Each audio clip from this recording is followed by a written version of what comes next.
오늘 읽은 마태복음 5장 23절, 24절 말씀을 통해서 먼저 해야 할 일에 대해서 생각해 보고자 합니다. 우리가 지난 1월 달에 우선순위를 분별하라 이런 말씀을 가지고 함께 나눈 적이 있습니다. 우리에게는 시간적으로 시급히 먼저 해야 할 일이 있고 나중에 해야 할 일이 있습니다. 또 중요한 일이 있고 그것보다 더 중요한 일이 있고 가장 중요한 일이 있습니다. 그래서 일을 할 때는 무엇보다도 시급한 일 그리고 가장 중요한 일을 먼저 하는 것이 필요합니다. 우선순위에 따라서 일을 하지 않으면 나중에는 사소한 일을 하다가 정작 중요한 것들을 놓쳐버리는 일들이 있습니다. 그래서 좋은 일은 가장 좋은 일의 적이다. 그런 말씀이 있습니다.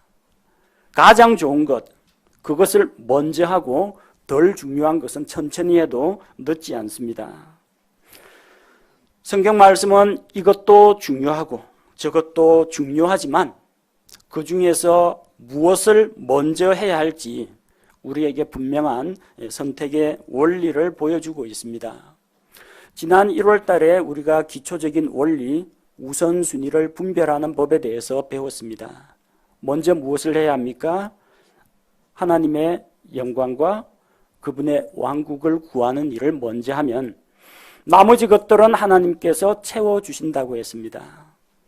그래서 여러분에게 있어서 가장 중요한 일은 무엇이고 하나님의 왕국과 하나님의 의를 위해서 여러분이 무엇을 해야 할지 나름대로 계획을 세우신 줄로 압니다.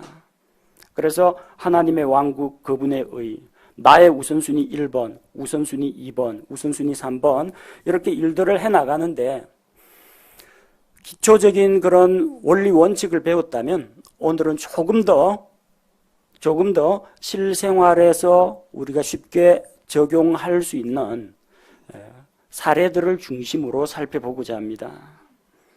무엇이 더 중요한가? 무엇을 먼저 할 것인가?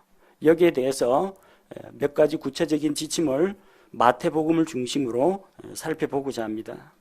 오늘 우리가 읽은 마태복음 5장 23절, 24절에서는 먼저 해야 할 일에 대해서 한 가지 사례를 보여줍니다. 하나님 앞에 예물을 드리는 것과 화해하는 것, 이 두 가지 가운데 무엇을 먼저 할 것인가입니다. 그러므로 내가 내 예물을 제단으로 가져오다가 너를 대적할 어떤 일이 내 형제에게 있음을 거기서 기억하거든 내 예물을 거기에 제단 앞에 두고 내 길로 가서 맨 먼저 내 형제와 화해하고 그 뒤에 와서 내 예물을 드리라고 했습니다. 많은 분들이 이걸 말씀을 읽을 때 이 구절을 정확하게 읽질 않습니다. 그래서 형제와 화해하라는 이 말씀을 다른 형제를 용서하라라는 식으로 쉽게 읽어버립니다. 그래서 오늘 내가 누구 미워하는 일이 있나? 없다. 그러면 됐다. 그렇게 생각합니다. 아주 쉽게 생각하고 그냥 넘어가 버립니다. 그런데 오늘 본문의 말씀은 내가 누군가를 미워하는 일이 있는가 거기에 대한 말씀이 아닙니다. 뭐라고 되어 있어요? 너를 대적할, 목적어가 자기 자신입니다. 너를 대적할, 누가요? 저 형제가 너를 대적할 어떤 일이 내 형제에게 있음을 거기서 기억하거든. 자, 반대입니다. 내가 누구를 미워하거나 누가 나한테 잘못했는데 내가 저 형제를 용서할까 말까 그런 차원이 아닙니다. 그런 식으로 생각하니까 자기 잘못이 잘 안 보입니다. 나는 너그럽고 관대하고 죄 지은 것도 없고 잘못한 것도 없고 혹시 누가 나한테 잘못하더라도 내가 봐주겠다 이런 생각을 갖습니다. 오늘 본문의 말씀은 그 반대 입장을 생각해 보라는 겁니다. 내가 다른 형제로부터 어떤 책망받을 만한 일 혹은 다른 형제가 너를 대적할 어떤 일이 있는지 생각해 보라는 겁니다. 이게 쉽지가 않습니다. 대부분 사람들은 자기 중심적으로 생각합니다. 그래서 다른 사람이 잘못하는 것은 눈에 잘 들어옵니다. 자기가 잘못하는 것은 별로 눈에 들어오지 않습니다. 누가 자기에 대해서 험담을 하면 그게 귀에 들리면 신경이 쓰입니다. 마음의 평화가 깨집니다. 그런데 자기가 다른 사람에 대해서 비방하고 험담할 때는 다른 사람이 그걸 듣고 있으리라는 걸 생각을 못합니다. 내 입에서 나간 이 말이 그 형제의 귀에, 그 자매의 귀에 들어갈 거라는 것을 생각지 않고 행한다는 겁니다.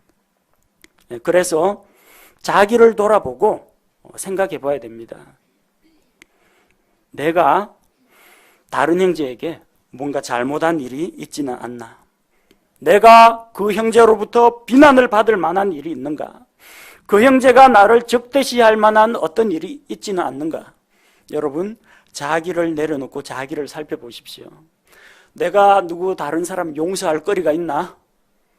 그런 식으로 보지 말고 내가 다른 형제의 양해나 용서를 받거나 내가 사과해야 할 일이 있는지 없는지 자기 자신을 먼저 살펴보시기 바랍니다. 그렇게 될 때 그리스도인의 교제 가운데 화평이 찾아옵니다. 자기를 낮추십시오.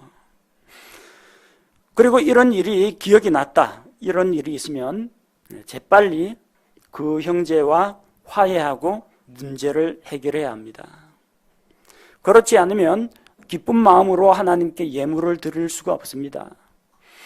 마음속에 평화를 가지고 하나님 앞에 헌물을 드릴 수가 없습니다.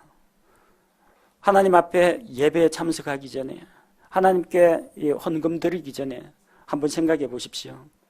내가 다른 형제 자매로부터 어떤 미움을 사거나 적대시 받을 만한 그런 언어 행실이 있지 않나 돌아보시기 바랍니다. 대부분 사람들은 이런 불편한 관계가 있다는 사실도 모른 채 신앙생활 잘하고 있습니다. 믿음은 참 좋아요. 성경 지식도 많습니다. 인격적으로 연단이 덜 돼가지고 이런 형제자매하고 불편한 관계 속에서도 예물 드립니다. 형제자매 관계가 좀 어색하고 저 형제로부터 내가 조금 안 좋은 일을 저질러 가지고 미움을 받을 만한 일이 있는데도 찬양도 잘합니다. 기도도 잘합니다. 예배도 잘 드립니다. 참 속도 좋습니다. 뭔가 찔리는 게 있어야 되는데 내가 하나님하고의 관계에 문제가 없다라는 것에 만족하고 주변 사람에 대해서 신경을 안 쓴다는 겁니다. 그리고 이런 사람일수록 자기 잘못을 인정하지 않고 하나님 앞에서 자기를 합리화합니다. 서로 그런 화해해야 될 일, 분쟁거리가 있다는 걸 깨닫는데도 내 잘못이 아니라 그 사람 잘못이라고 생각을 합니다. 그래서 나는 마음속으로 다 용서했다고 생각합니다. 그 형제가 자기를 지금 얼마나 미워하고 있을지는 생각을 안 합니다. 그래서 꼭 기도할 때도 자기한테 유리하게 하나님 아시지요. 하나님은 제 편이시죠. 하나님을 자기 편으로 끌어들입니다. 하나님, 저 형제가 자기 잘못을 깨닫고 회개하고 돌아오게 해주십시오. 이렇게 기도를 합니다. 그리고 남편들도 하나님, 제 아내가 제발 남편을 예수 그리스도처럼 존경하게 해주십시오. 그 옆에 있는 아내는 저 방에서 따로 기도하고 있습니다. 하나님, 제 남편이 예수 그리스도께서 십자가에서 교회를 위해서 자기를 위해 목숨을 내버린 것처럼 제발 좀 저를 사랑하게 해주십시오. 비슷하지만 서로 다른 기도를 하고 있습니다. 왜 그렇습니까? 자기 중심적인 생각 때문에 그렇습니다. 먼저 자기를 돌아봐야 됩니다. 목사가 자기 아내하고 부부싸움하고 강단에 올라서서 부부사랑에 대한 설교를 할 수 있겠습니까? 없습니다. 도저히 양심에 찔려서 그런 설교 못합니다. 만약 할 수 있다면 진짜 강심장입니다.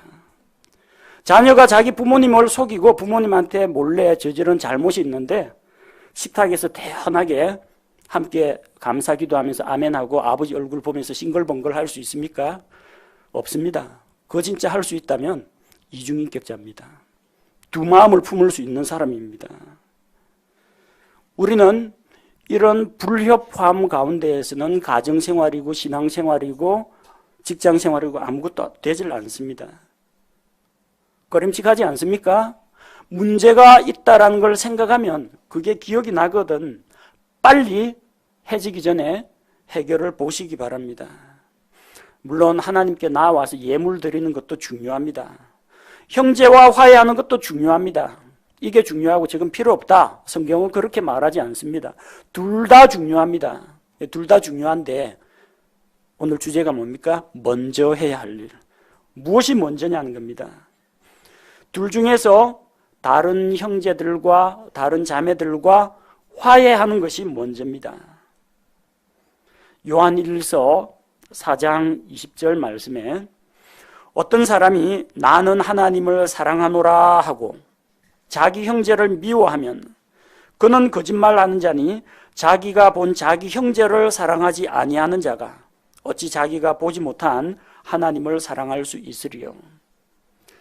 하나님 사랑이 중요합니다. 그러나 하나님을 사랑한다고 하면서 다른 형제를 미워한다면은 그 정말로 하나님을 사랑하는지 한번 의심해 볼 필요가 있다는 겁니다. 눈에 뻔히 보이는 자기 형제를 사랑하지 못하는 사람이 보이지도 않는 하나님을 도대체 어떻게 사랑하겠다는 겁니까? 당장 눈앞에 보이는 자기 부모님 말씀에 불순종하는 사람이 안 보이는 하나님의 말씀에는 어떻게 순종하겠습니까?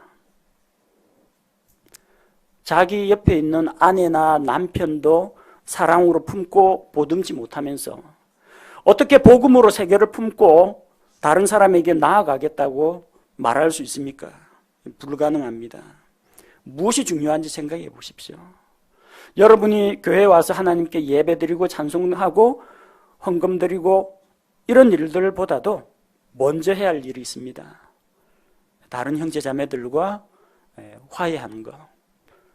한 마음으로 예배를 드리려면 형제 자매가 그리스도의 지체끼리 서로 화해하고 한 마음을 이루어야 됩니다. 그렇게 할 때 하나님께서 우리 기도를 들으십니다. 우리의 예배를 받으십니다. 우리가 드리는 헌물도 기쁘게 받으신다는 것입니다. 무엇이 중요한가? 잘 생각해 보시기 바랍니다. 마태복음에는 또 먼저 해야 할 것에 대해서 한 가지 더 언급하고 있습니다. 마태복음 7장 4절과 5절에 보면은 어느 것이 무엇인가? 다른 사람들에 대한 판단보다도 자기 반성이 먼저라고 이야기합니다. 마태복음 7장 4절 5절에 혹은 보라 내 눈 속에 들보가 있는데 내가 어찌 내 형제에게 이르기를 내가 내 눈에서 티를 빼내게 하라 하랬느냐. 너 위선자여 먼저 내 눈에서 들보를 빼내어라. 그 뒤에야 내가 분명하게 보고 내 형제의 눈에서 티를 빼내리라. 우리에게 참 많이 알려진 말씀입니다. 다른 사람 눈에 있는 티는 잘 보는데 자기 눈 속에 대들보가 들어앉아 있어도 그게 안 보인다는 겁니다. 자기 눈에는 더 큰 잘못이 있는데 알지를 못하고 다른 사람의 사소한 잘못에는 신경을 쓴다는 겁니다. 내가 하는 것은 로맨스고 남이 하는 것은 불륜이라는 이야기입니다. 우리 당에서 만약에 정당 통합을 하게 되면은 거국적인 연합이 되는 것이고 화해와 관용이 되는 것이고 다른 당에서 합당을 해가지고 세를 불리면은 정치적인 야합이 되는 겁니다. 자기 기준으로 생각하는 겁니다. 우리는 다른 사람의 실수나 잘못은 잘 보면서 자기 약점은 잘 보지 못하는 그런 잘못된 시야를 가지고 있습니다.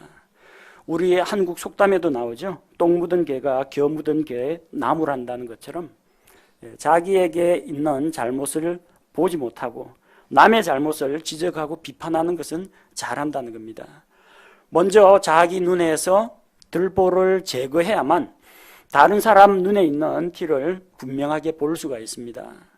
다른 사람 눈에 있는 티를 무시하라는 게 아닙니다. 그러나 그거 빼겠다고 덤비기 전에 자기 눈 안에 있는 들보부터 먼저 해결하는 것이 필요합니다. 성경에는 이런 사례들이 많이 기록되어 있습니다. 예수님께서 안식일에 병든 자를 고쳐주셨습니다. 안식일에 마귀의 권세에 짓눌려 있는 자를 자유케 하셨습니다. 육신의 질병에 얽매여 있는 자에게 치유와 회복을 주셨습니다. 좋은 일이죠. 원래 안식일에는 일을 하지 말고 쉬라고 하나님께서 말씀하셨습니다. 하나님께서 그렇게 말씀하신 이유는 수고하고 힘든 인생을 살아가는 사람들에게 평화와 휴식을 주기 위해서 만드신 겁니다. 사람들에게 안식이라는 율법을 지키기 위해서 사람을 창조하신 게 아닙니다. 사람을 만드시고 사람에게 자유와 휴식을 주기 위해서 만드신 겁니다. 안식일에 선을 행하는 것, 악을 행하는 것, 어느 것이 옳습니까? 선을 행하는 것이 옳습니다. 그러나 바리새인들은 예수님이 안식일을 위반했다고 꼬치꼬치 따졌습니다. 어찌하여 안식일에 하지 못할 일을 하는가? 다른 날에도 고침을 받을 기회가 있으니 다른 날 오라고 사람들에게 그렇게 가르쳤습니다. 자기들은 그 사람이 마귀에게서 노연하고 질병에서 치유받는 것보다도 당장 율법의 법조문 지키는 것이 더 급했던 겁니다. 그럼 그들이 율법을 잘 지켰느냐? 아닙니다. 예수님이 안식일을 어겼다라는 걸 알고 자기들끼리 모였습니다. 그래서 어떻게 하면 저 예수를 죽일 수 있을까? 살인 계획을 짰습니다. 자, 한쪽에서는 예수님께서 안식일에 병든 자를 고쳐주셨고 한쪽에서는 안식일에 하지 말아야 할 일, 살인 계획을 짰습니다. 어떻게 하면 예수님을 죽일까 계획을 했습니다. 그들은 자기들이 안식일을 위반한다라는 것을 깨닫지 못하고 있는 겁니다. 자기들이 예수님을 비난하고 안식일에 하지 말아야 할 그런 일을 하고 있다는 걸 깨닫지 못합니다. 예수님의 잘못만 자기들은 꼬투리 잡으려고 하는 겁니다. 어떤 교회는 교회에 와가지고 이 교회 못 다니겠다는 그런 분이 있습니다. 설교가 어떻고 어느 성도가 어떻고 교회 시설이 어떻고 원망과 불평을 자꾸 쏟아냅니다. 그래서 자기는 교회 못 다니겠다는 거예요. 그 사람 뭐 하고 있습니까? 다른 성도 비방하고 있는 겁니다. 이 교회에 대해서 험담하고 있는 겁니다. 그러면서 자기는 누가 어떠니 누가 나에게 친절하게 대해주지 않니 이런 거에 대해서 이야기를 하는 겁니다. 자기 불만은 많은데 자기가 교회의 하나됨을 깨뜨리고 있다는 거, 문제를 일으키고 있다는 걸 발견하지 못합니다. 꼭 다른 사람이 나한테 서운하게 대한 것만 쉽게 기억에 남는다는 겁니다. 우리는 성경 말씀을 자기한테 유리한 쪽으로 끌어들이지 않도록 조심해야 됩니다. 성경 말씀에 대한 많은 지식을 가지고 다른 사람을 판단하거나 정죄하는 데 쓰지 말아야 합니다. 이 말은 다른 사람이 오류나 잘못에 빠져 있는데 바로 잡아주지 말라는 이야기가 아닙니다. 바로 잡아주는 게 당연히 필요하죠. 근데 그 전에 뭘 해야 됩니까? 먼저 자기를 살펴보십시오. 먼저 자기를 살펴보고 그 말씀을 자기에게 한번 적용해 보십시오. 그 형제에게 성경 구절을 딱 내밀고 그러지 마시고 그 말씀을 자기에게 비춰보고 나는 과연 이 말씀대로 살고 있나? 순종하는가? 하나님의 말씀으로 남을 판단하기 전에 먼저 자신을 살펴보고 자기에게 적용하시기 바랍니다. 그리고 그 다음에 다른 사람을 도와주고 세워주시기 바랍니다. 그리고 이야기할 때는 언제나 사랑 안에서 진리를 말하며 입 바른 소리 하는 게 어떤 사람한테는 조금 듣기 거북할 때가 있습니다. 그거 왜 그렇습니까? 내가 사랑과 온유한 마음으로 행하지 않았기 때문입니다. 바른 말 하는 것도 중요한데 온유한 태도와 사랑의 동기로 이야기하는 것이 우리에게는 필요합니다. 세 번째로 살펴볼 일은 마태복음 8장 21절에서 주님께서 우리에게 말씀하신 것입니다. 마태복음 8장 21절 또 그분의 제자들 중에 다른 사람이 그분께 이르되 주여 먼저 내가 가서 내 아버지를 장사 지내게 허락하옵소서 하거늘 예수님께서 그에게 이르시되 나를 따르라. 또 죽은 자들이 자기들의 죽은 자들을 장사 지내게 하라 하시니라. 예수님을 따르겠다 결심한 사람들이 많습니다. 수많은 무리가 예수님을 따라다녔습니다. 그 가운데 예수님의 제자가 되겠다고 찾아온 사람들도 제법 많이 있습니다. 근데 먼저 주님, 제가 주님을 따를 텐데 먼저 부친의 장사를 치르고 오겠다고 이야기합니다. 주님은 아버지 장례식 치르지 말라고 이야기하신 건 아닙니다. 우선순위에 대해서 말씀하셨습니다. 먼저 주님을 따르는 일에 우선순위를 두라고 했습니다. 이스라엘은 우리처럼 3일장 그런 거 하지 않습니다. 죽으면 당일날 시체를 천으로 싸서 향유를 바르고 그냥 바위 속 무덤에 넣어주는 그게 전부입니다. 간단합니다. 죽은 자들로 이미 하나님과의 교제가 단절되어 있는 그런 자들로 하여금 저희 죽은 자들, 육신이 죽은 자들을 장사 지내게 하고 너의 할 일은 먼저 주님을 따르는 것이라고 보여주신 것입니다. 중요한 일 때문에 가장 중요한 일을 놓쳐서는 안 된다는 말씀입니다. 모두가 중요한 일이라고 할지라도 더 중요한 일, 가장 중요한 일이 우선시 되어야 합니다. 저는 여러분들이 해외여행 다니는 거 반대하지 않습니다. 여러분이 친구, 친척들 결혼식에 참여하는 거 반대하지 않습니다.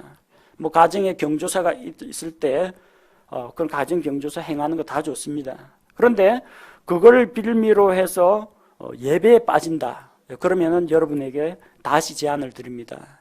무엇이 더 중요한가를 생각해 보시기 바랍니다.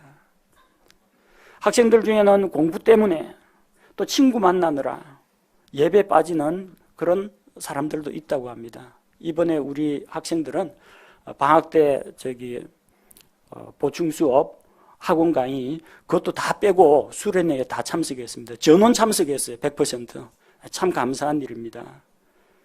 그리고 우리 여러분 이 학생들처럼 어른들도 좀 모범을 보여야 되겠습니다. 해외여행 계획 잡을 때 왜 그걸 꼭 주일날 출발해야 됩니까? 월요일날 출발할 수도 있지 않습니까? 누구 친구 친척 결혼식이 있으면은 최소한 예배 시간을 지키고 예배 끝나면 그날은 좀 일찍 가셔도 괜찮습니다. 여러분 중요한 일이 무엇인지 생각해 보시기 바랍니다. 오늘은 우리 가족들이 다 우리 집에 모입니다. 그 다 모이는 가족들 교회 좀 데리고 와가지고 복음의 말씀도 좀 듣게 하고 같이 식사도 좀 나누고 그리고 집에서 모임 가질 수도 있지 않습니까? 우선순위에 대해서 말씀드립니다. 교회나 목사는 여러분의 사생활을 침해하거나 여러분의 삶을 주관하는 자가 되고자 하는 것이 아닙니다. 다만 무엇이 옳은지, 무엇이 우선시 되어야 하는지 그런 것을 알려드릴 의무가 있기 때문에 말씀드리는 겁니다. 하루 중 여러분이 텔레비전 보는 시간은 얼마나 됩니까? 스마트폰 사용하는 시간은 얼마나 됩니까? 친구와 수다 떠는 시간은 얼마나 됩니까? 그런데 성경은 시간이 없어서 못 읽었다. 시간이 없을 리는 없습니다. 모든 사람은 하루에 24시간을 부여받습니다. 그리고 그 다음 날이 되면 또 24시간을 또 부여받습니다. 부자나 가난한 자나 똑같이 24시간을 가지고 있습니다. 그런데 왜 시간이 없습니까? 없는 이유는 간단합니다. 다른 일에 시간을 너무 많이 써버렸기 때문입니다. 그래서 시간이 없는 겁니다. 그러니까 시간을 구속하라 하나님 말씀하십니다. 여러분이 값을 지불하고 무엇인가를 희생하기 전에는 시간이 나지 않습니다. 가끔가다 저한테 지나가면서 이야기하는 분들이 있습니다. 시간 나면 밥 한 번 먹자 그런 분들이 있습니다. 저한테 밥 사준 사람 아무도 없습니다. 시간 나면이라고 했는데 시간이 나는지 저는 항상 시간 부르면 나갑니다. 준비가 되어 있는데 그 사람이 시간이 없는지 시간 나면 한번 만나자 했는데 한 번도 만나자는 연락도 없고 밥 먹자는 이야기도 없습니다. 무성의한 이야기입니다. 다음 주 주일 저녁에 아니면 다음 주 토요일 시간 내 가지고 한번 만나자 하면은 약속을 정할 수가 있는데 시간 되거든 하는데 언제가 시간이 되는지 제가 상대방 스케줄을 모릅니다. 여러분 시간은 나지 않습니다. 시간은 원래부터 24시간을 우리가 가지고 있습니다. 그걸 여러분이 어디에 배분할 건지 여러분이 결정해야 됩니다. 성경 읽는데 배분할 것인지 책 읽는데 아니면 TV 드라마 보는데 게임하는데 쓸 것인지 여러분의 선택에 달린 것입니다. 세상에 속한 일도 있고 주님을 따르는 일이 있는데 어느 것이 더 가치 있는 일이냐 한번 비교해보고 결정하시기 바랍니다. 가장 중요한 거 주님께 예배드리고 그분의 말씀을 듣는데 우선순위를 두시기 바랍니다. 사무엘상 2장 30절에서 하나님께서 엄중하게 엘리의 집안에 대해서 경고하십니다. 이제 주가 말하노라. 내가 결단코 그리하지 아니하리라. 결단코 그리하지 아니하리라는 게 엘리의 집안에 대해서 제사장 직분을 주고 그에게 언약을 세웠습니다. 그 엘리 제사장이 죽고 나면 그 아들들이 또 제사장 직무를 하면서 하나님의 전에 섬기는 자로 있는 그런 특권을 주었다는 겁니다. 이제 그렇게 안 하겠다는 겁니다. 왜? 그 아들들이 하나님께 드리는 예배를 업신여겼습니다. 하나님께 누가 희생헌물을 가지고 오면 제사장 아들들이 전부 다 가로채 먹습니다.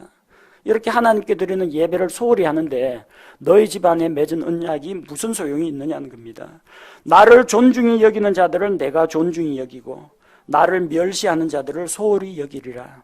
여러분 하나님을 존중합니까? 하나님께 예배 드리는데 가치를 두고 있습니까? 하나님께 시간을 내어드리고 있습니까?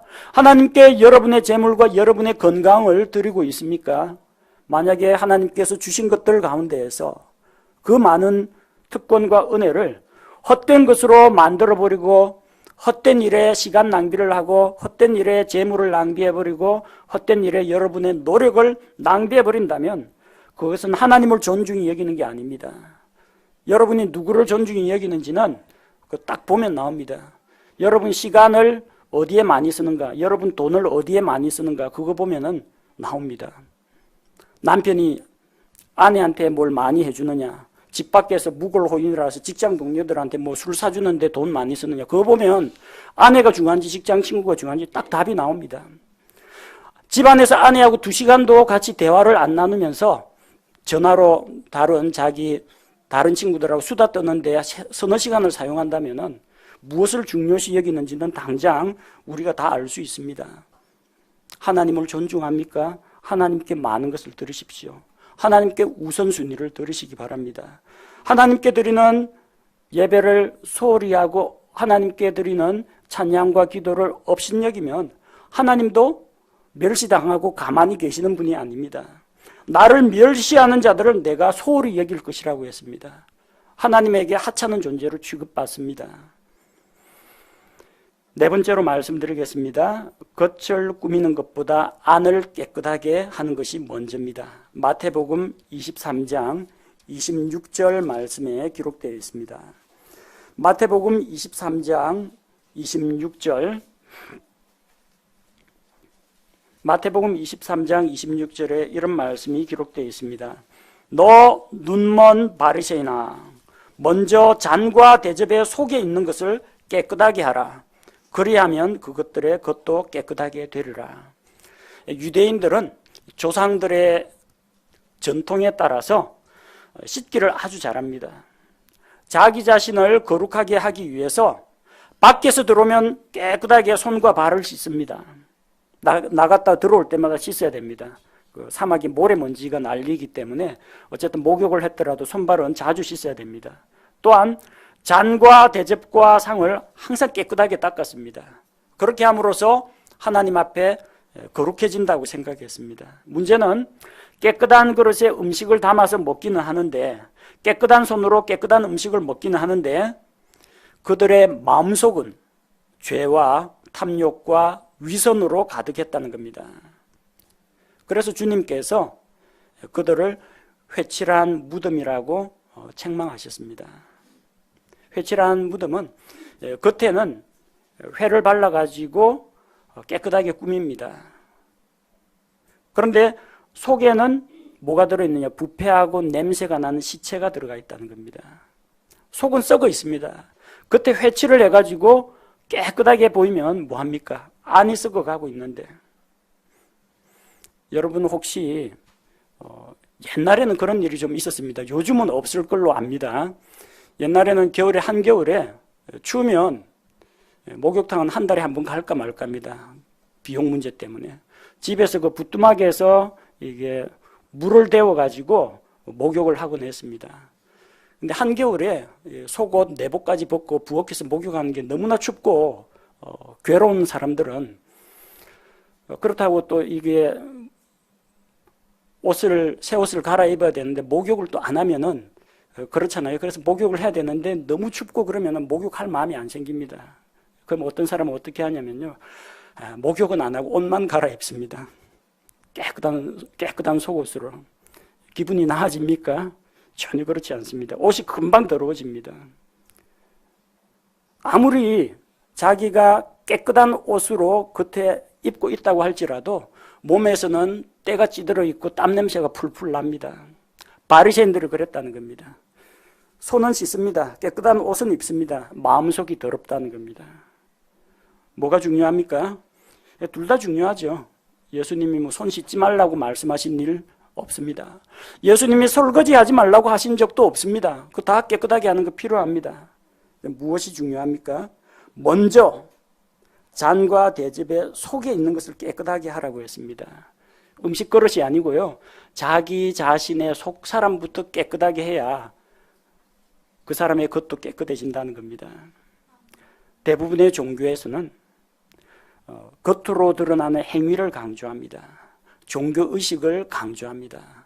그래서 거룩한 어떤 복장을 해야 되고 머리에 무슨 수건 같은 걸 머리에 써야 되고 뭐 특정한 동작 같은 걸 취하면서 뭔가 거룩한 척 손을 들고 찬양하는 척 하면서 거룩한 흉내를 내려고 합니다. 그렇게 함으로써 자기가 다른 사람들과 구별되었다라고 착각을 합니다. 사람 머리에 물을 뿌린다고 해서 죄가 씻어지는 건 아닙니다. 로마 가톨릭 교황이 사람들 발을 씻어준다고 해서 발에 있는 때는 벗겨질지 모르지만 마음속에 있는 이 죄가 용서받는 건 아닙니다.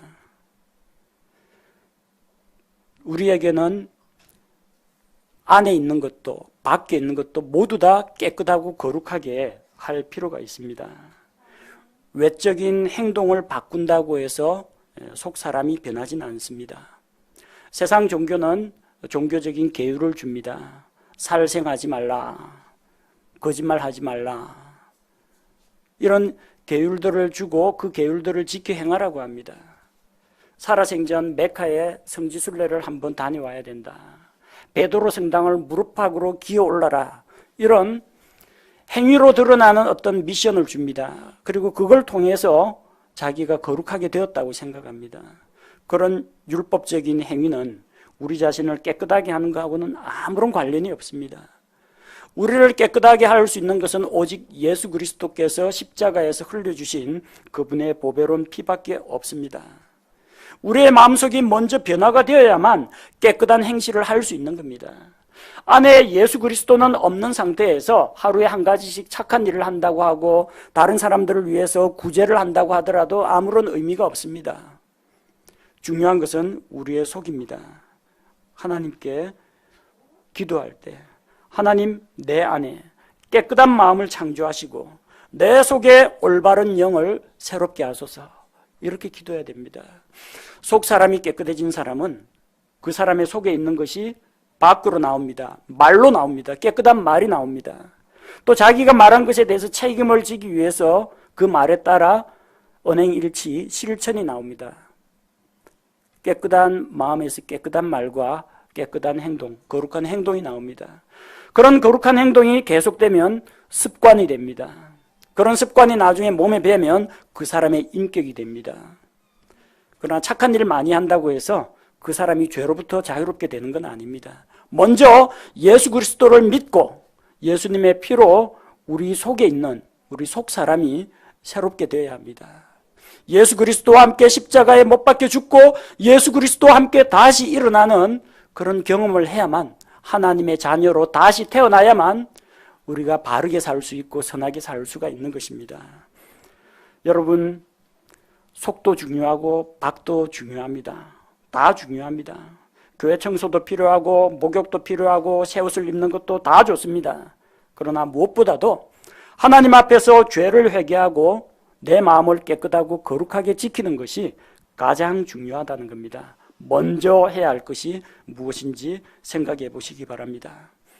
우리의 삶 가운데에서는 중요한 일도 있고 그보다 좀 더 중요한 일도 있고 가장 중요한 일도 있습니다.